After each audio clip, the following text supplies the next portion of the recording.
Hello children, Kusum ma'am की online class में आपका स्वागत है। प्यारे बच्चों, आज हम थर्ड क्लास की इंग्लिश की book my book of English का lesson third walking with grandpa को अच्छी तरह से रीड भी करेंगे और इसमें आए हुए वर्ड मीनिंग, क्वेश्चन आंसर सब अच्छी तरह से सीखने वाले हैं। वीडियो शुरू करने से पहले एक और बात बच्चों, अगर आपको मेरी वीडियो अच्छी लगे तो प्लीज़ इसे लाइक और अपने दोस्तों के साथ शेयर ज़रूर करें। और अगर आप मेरे चैनल पर अभी तक नए हैं तो प्लीज़ मेरे चैनल ऑनलाइन स्टडी हब को सब्सक्राइब भी करें और साथ में दिए बेल आइकन को ज़रूर प्रेस करें। तो बच्चों, चैनल को सब्सक्राइब ज़रूर कर लें, क्योंकि मैं आपके सिलेबस के अकॉर्डिंग ही वीडियो डालती हूँ। मेरे चैनल पर आपको आपके सिलेबस की, जैसे कि हिंदी, इंग्लिश, मैथ, ईवीएस, सब वीडियोस आसानी से मिल जाएगी और वो आप मेरे चैनल की प्लेलिस्ट में जाकर देख सकते हैं। और इससे आपको एक और भी फ़ायदा होगा बच्चों, ट्यूशन की भी ज़रूरत नहीं होगी। ट्यूशन पर कोई खर्चा करना नहीं है आपको। आप सिर्फ मेरे चैनल को सब्सक्राइब कर लें और उसमें चैनल की प्लेलिस्ट में जाकर आपको जो भी लेसन समझ में नहीं आता उसी लेसन की वीडियो आसानी से देख सकते हैं। Let's start lesson 3 walking with grandpa, यानी कि दादाजी के साथ सैर।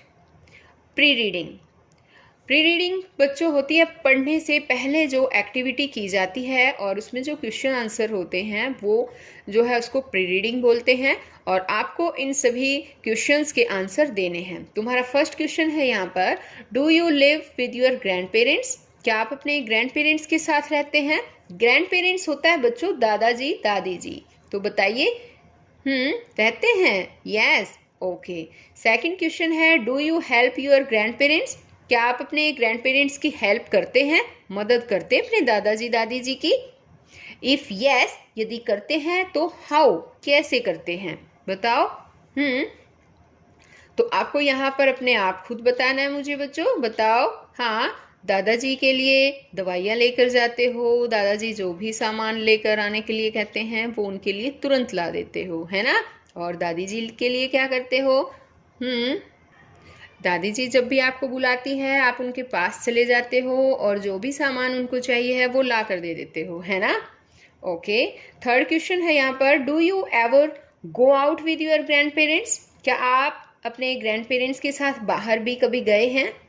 If yes, where and why? तो बच्चों आपको बताना है ये कि आप यदि गए हैं हाँ तो कहाँ गए हो और क्यों गए हो। ठीक है, तो ये आंसर मुझे बताओ।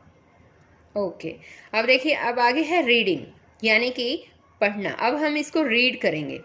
एक बार सभी बच्चे ध्यान से पहले तो इसको पढ़ना सीखिए कि इन वर्ड्स को कैसे बोला जाता है, वो मैं समझाऊंगी और उसके बाद इंग्लिश से हिंदी में ट्रांसलेट करना भी सिखाऊंगी कि इसमें क्या कहा गया है। First of all look at this picture. सबसे पहले तो आप इस पिक्चर को देखिए एक बार। क्या दिखाई दे रहा है आपको इसमें? यहाँ पर देखो, ये एक गर्ल है ना? और ये है इसके दादाजी, और अपने दादाजी के साथ ये सैर पर गई हुई है। और ये गर्ल ही अब यहाँ पर आपको अपने दादाजी के बारे में कुछ बताएगी। तो देखिए, अब हम पढ़ते हैं कि ये क्या बताएगी। I like to walk with grandpa. मुझे ग्रैंडपा के साथ जाना पसंद है। ये बच्ची कहती है कि मैं अपने दादाजी के साथ चलना पसंद करती हूँ। His steps are short like mine. उनके स्टेप्स यानी उनके कदम भी जो है वो मेरी तरह ही छोटे हैं, यानी कि छोटे छोटे कदमों से वो चलते हैं। He does not say now hurry up. वो कभी भी नहीं कहते हैं कि अब जल्दी करो, कि उन्हें जल्दी नहीं रहती। वो कभी ऐसा नहीं कहते कि चलो जल्दी जल्दी चलो, जल्दी करो। He always takes his time. वो हमेशा अपना समय लेते हैं, यानी कि चलने में अपना समय वो लेते हैं। Most people have to hurry. अधिकतर लोग जल्दबाजी करते हैं। They do not stop and see. वे रुकते नहीं हैं, देखते नहीं हैं, यानी कि वे ना तो रुकते हैं ना वो देखते हैं। कई लोग, अधिकतर लोग जो है अपने इतने जल्दी में रहते हैं। I am glad that God made him unrushed and young like me. I am glad, मैं खुश हूँ कि भगवान ने उन्हें बनाया। कैसा बनाया? अनरस्ट बनाया है, यानी कि जो जल्दबाजी ना करते हो, जल्दबाजी ना करने वाला बनाया, और मेरी तरह यंग बनाया, मेरी तरह ही युवा बनाया है। यहाँ पर ये लड़की कहती है कि मैं खुश हूँ कि भगवान ने मेरे दादाजी को अंडस्ट और यंग बनाया है, वो भी मेरी तरह ही बनाया है। तो अब देखिए आगे है बच्चों वर्ड मीनिंग। अब यहाँ पर देखो कुछ वर्ड्स दे रखे हैं और उनके मीनिंग जो है वो इंग्लिश में भी और हिंदी में भी दोनों ही दे रखे हैं, है ना। तो आपको क्या करना है, आपको ये जो वर्ड है ये इंग्लिश में भी दे रखे हैं, अगर आपको इंग्लिश में नहीं होते हैं अच्छी तरह से, मैं वैसे समझा देती हूँ, लेकिन हिंदी में आप उनको जरूर याद कर लें। अब देखिए hurry up, hurry up means होता है डू थिंग्स क्विकली, यानी कि किसी काम को जल्दी से करना, यानी जल्दी, इसको हिंदी में जल्दी बोलेंगे। ग्लैड, इसको क्या पढ़ेंगे, ग्लैड, ग्लैड मीन्स होता है हैप्पी, यानी कि खुश। अनरस्ट, अनरस्ट मीन्स होता है जल्दबाजी से दूर, यानी जल्दबाजी ना करना, मीन्स विदाउट हरी, यानी धीरे से। अब आगे देखिए बच्चों कंप्रीहेंशन पार्ट है इसका, आंसर द फॉलोइंग क्वेश्चंस। और कंप्रीहेंशन में हमेशा क्वेश्चंस दिए होते हैं और उनके आंसर्स हमें लिखने होते हैं। तो यहाँ पर फर्स्ट क्वेश्चन है why does grandpa walk slowly, दादाजी धीरे क्यों चलते हैं, क्यों चलते हैं पता है, आंसर आएगा because his steps are short, क्योंकि उसके कदम छोटे हैं। सेकंड क्वेश्चन है pick out the words that describe grandpa and write them, कि ग्रैंडपा को जो डिस्क्राइब करने वाले जो वर्ड्स हैं वो आपको पोएम में से छांटने हैं और उनको यहाँ पर लिखना है। तो देखिए मैंने कुछ छांट रखे हैं, जैसे कि शॉर्ट स्टेप्स, शॉर्ट स्टेप होता है छोटे कदम। एक है अनरस्ट, अनरस्ट मीन्स होता है धीरे से, यानी कि जल्दबाजी ना करना। और एक है यंग, यंग भी आया है दादाजी के लिए डिस्क्राइब वर्ड है, ये भी ये ग्रैंडपा के लिए ही यूज किया गया है, यंग यानी कि युवा। Third question is here why does the child not like to walk with other people, बच्चा दूसरे लोगों के साथ चलना पसंद क्यों नहीं करता है, क्यों नहीं करता पता है, because they are always in a hurry, क्योंकि वे हमेशा जल्दी में रहते हैं। They do not wait for anyone, वे किसी का इंतजार नहीं करते हैं। आ गया समझ में बच्चों।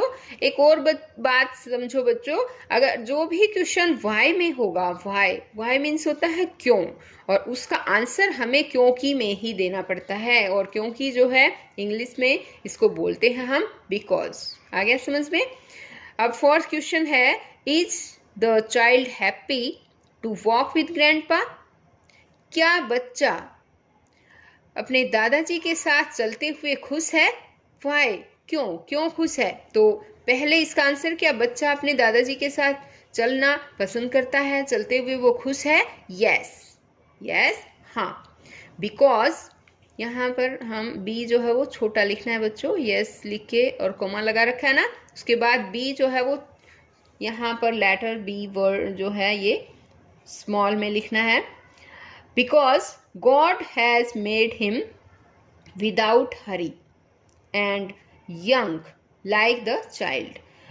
हाँ, बच्चा पसंद करता है अपने दादाजी के साथ चलना, क्योंकि भगवान ने उसे बच्चे की तरह ही यंग और जल्दी ना करने वाला बनाया है। He is not in a हरी, वो जल्दी में नहीं होते हैं, यानी कि दादाजी जल्दी में नहीं होते हैं और बच्चे की तरह ही वो यंग होते हैं और विदाउट हरी होते हैं। इसलिए वो जो है बच्ची जो है वो अपने ग्रैंडपा के साथ जाना चलना पसंद करती है। तो ये तो थे बच्चों इसके क्वेश्चन आंसर। आपको क्या करना है, सबसे पहले इन क्वेश्चंस को अच्छी तरह से समझना है जैसे मैंने अभी समझाया है, और उसके बाद इन आंसर्स को भी समझना है और एक एक करके अपनी कॉपी में लिखना है। जैसे पहले दिन आपको क्या करना है, एक क्वेश्चन लोगे और इसको लिखोगे अपनी कॉपी में 3 बार, 2 बार, 3 बार इस क्वेश्चन को अपनी कॉपी में लिखना है और फिर याद करने की भी कोशिश करनी है। फिर नेक्स्ट डे क्या करना है, आपको सेकंड क्वेश्चन लेना है, इसी तरह से आपको 2 बार या 3 बार एक पेज पर ये क्वेश्चन लिखना है। इस तरह से सभी क्वेश्चंस के आंसर आपको लिखने हैं और याद भी करने हैं, और फिर याद करने के बाद अपने भाई बहन को, अपने मम्मी को, पापा को आपको सुनाने भी है और इनकी स्पेलिंग भी लर्न करनी है। तो बच्चों, आज तो इस वीडियो में केवल इतना ही। नेक्स्ट वीडियो में मैं इसमें आए हुए जो वोकेबलरी पार्ट है और उसमें जितनी भी एक्टिविटीज़ हैं जो वोकेबलरी पार्ट में आई हुई हैं वो सब समझाने वाली हूँ। तो बच्चों, फिर मिलते हैं एक नेक्स्ट वीडियो में वोकेबलरी पार्ट के साथ। ओके बच्चों, बाय।